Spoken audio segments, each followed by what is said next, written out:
समास।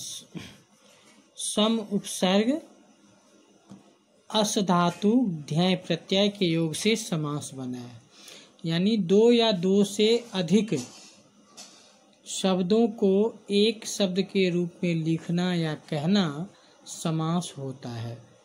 इसमें दो पद होते हैं, समस्त पद और विग्रह। समस्त पद होता है विग्रह को संक्षिप्त करके लिखना, है ना। विग्रह क्या होता है, विभक्ति के चिन्ह को अलग करके लिखना, और विग्रह विभक्ति के साथ अलग अलग करके पुनः लिखना। यानी समस्त पद में हम क्या करते हैं, विग्रह करके लिखते हैं। विग्रह को यानी कारक के चिन्ह, विभक्ति के चिन्ह को अलग कर देते हैं, और विग्रह में हम कारक के चिन्ह साथ करके लिखते हैं। उसके बाद इसमें होता है दो पद, एक उत्तर पद एक पूर्व पद।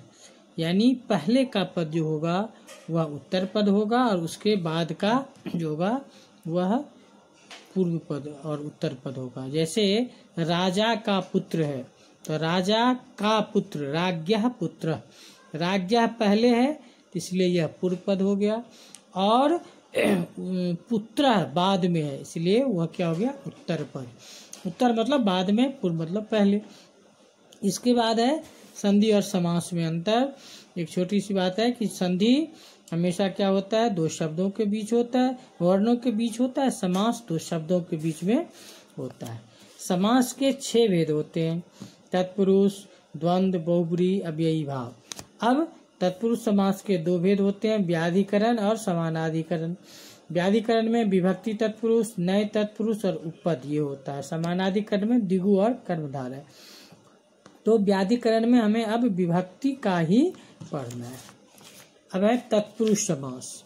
तत्पुरुष समास की परिभाषा है उत्तर पद प्रधानो तत्पुरुषः, अर्थात जिस समास का पहला पद, उत्तर पद यानी बाद का पद प्रधान हो वह तत्पुरुष समास होता है। पाणिनि व्याकरण में बताया है कि उत्तर पद प्रधानो तत्पुरुषः, जिस समास के उत्तर पद बाद वाला पद प्रधान हो वह तत्पुरुष समास कहलाता है। जैसे राज्ञः पुरुषः, राजपुरुषः। इसमें समास में राज्ञः पूर्व पद है और पुरुष उत्तर पद है। यदि हमने कहा कि राजा का पुरुष यहाँ आओ, राजा का पुरुष या राजपुरुष में राजा का पुरुष यहाँ आओ, तो राजा भी है पुरुष भी है, तो कौन आएगा, पुरुष आएगा। राजपुत्र, राजा का पुत्र यहाँ आओ, तो पुत्र भी है राजा भी है, तो आएगा कौन, पुत्र। पुत्र कहाँ है, बाद में है, इसीलिए इसमें उत्तर पद की प्रधानता होती है। तत्पुरुष समास के 2 भेद होते हैं, व्याधिकरण और समानाधिकरण। अभी बताता जो व्याधिकरण के 3 भेद होते हैं, विभक्ति तत्पुरुष, नए तत्पुरुष और उपपद तत्पुरुष। समानाधिकरण के हैं कर्मधारय और द्विगु। तो पहले ये कर्मधारय और द्विगु हम समास में पढ़ते थे, अब इसको तत्पुरुष का भेद मान लिया गया है। अब हमें इनमें क्या करना है, व्याधिकरण में विभक्ति तत्पुरुष पढ़ना है। नए और उपद जो अभी जो डिडक्ट हुआ है सिलेबस उसमें यह निकल गया है, तो यानी कि हमें केवल विभक्ति तत्पुरुष पढ़ना है। विभक्ति में है द्वितीया, प्रथमा विभक्ति का जो है वह समास नहीं होता है। किससे होता है, तो द्वितीया तत्पुरुष, तृतीया तत्पुरुष, चतुर्थी तत्पुरुष, पंचमी तत्पुरुष, षष्ठी तत्पुरुष और सप्तमी तत्पुरुष। ये जो भेद होते हैं द्वितीया से सप्तमी तक। अब है द्वितीया तत्पुरुष।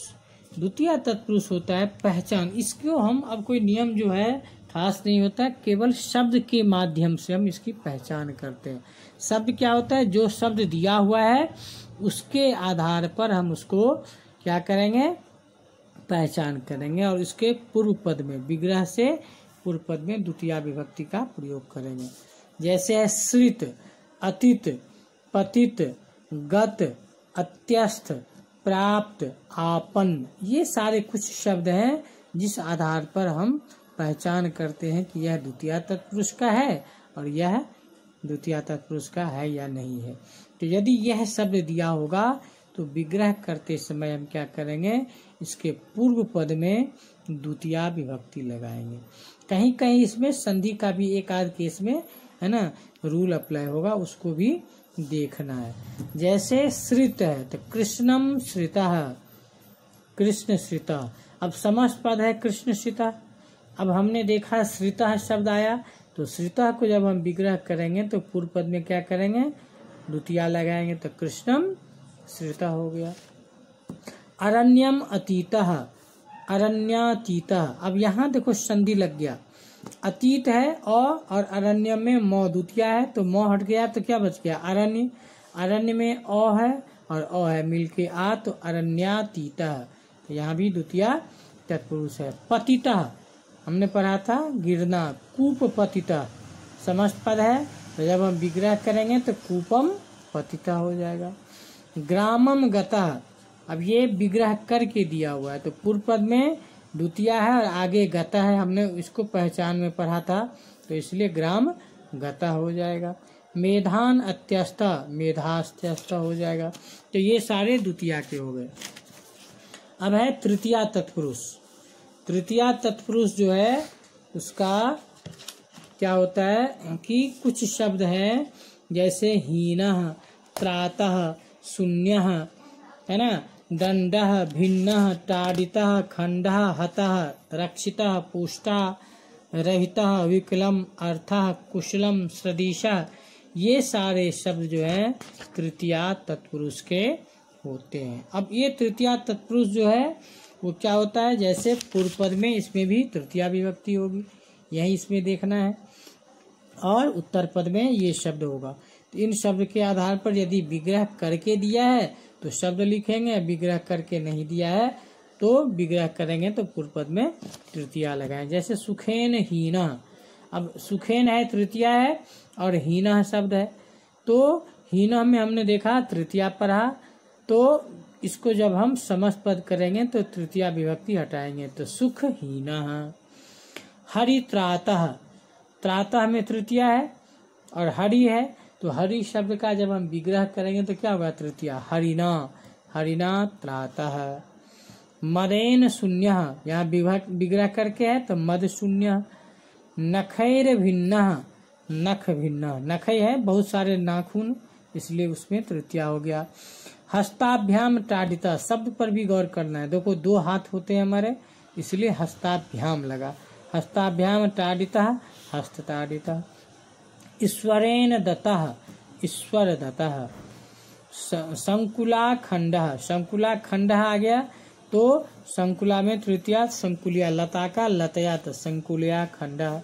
राम हतः, हतः था तो रामेन हतः, यह क्या हो गया, तृतीया तत्पुरुष का इस तरह से हो गया। अब चतुर्थी तत्पुरुष में भी कुछ शब्द होते हैं जिसके आधार पर हम इसकी विग्रह करते हैं, जैसे दारु, शाला, राशि, घासः, गृहम, स्थानम, काष्ठम, रक्षितम, हितम, मृतिका, सुखम, भवनम, सरह, धनम, दानम। ये सारे शब्द जो है वह चतुर्थी विभक्ति के होते हैं। तो नियम क्या है, यदि ये शब्द रहेंगे तो इसके पूर्व पद में क्या हो जाएगा, चतुर्थी विभक्ति हो जाएगा। जैसे समस्त पद है यूप दारू, तो यूप दारू शब्द चतुर्थी में था, तो यूप में चतुर्थी क्या हो गया, आय, तो यूपाय दारू। वली, बलि भी था चतुर्थी में, तो क्या हो जाएगा, काकाय वली, काकवली। पाठशाला, पाठाय, चतुर्थी बालकाय होता है ना, सब अकारांत है, तो पाठाय शाला। कुंडल राशि, कुंडलाय राशि। अश्वघासः, अश्वाय यानी अश्व यानी घोड़े के लिए घास। वास गृहम, वास मतलब रहने का घर, तो वासाय गृहम। विश्राम स्थानम, तो विश्रामाय स्थानम, विश्राम स्थानम हो जाएगा। फिर है द्वार काष्ठम, द्वाराय काष्ठम, द्वार के लिए लकड़ी।